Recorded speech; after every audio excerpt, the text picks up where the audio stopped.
मसाला तयार। साहित्य: 2 वाटी उकडलेले स्वीट कॉर्न, 1 चमचा तिखट, चवीनुसार मीठ, कोथिंबीर, 1 चमचा लिंबू रस, 1 मोठा चमचा बटर, 1 वाटी चिरलेला कांदा। कृती: कढई गॅसवर ठेवून त्यामध्ये बटर घाला। उकडलेले कॉर्न त्यात घालून छान परतून घ्या।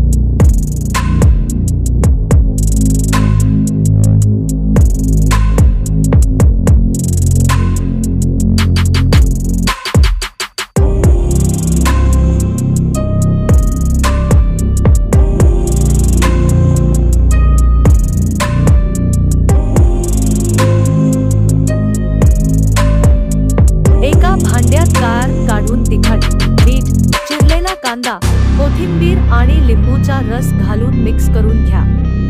पौष्टिक मसाला कॉर्न तयार।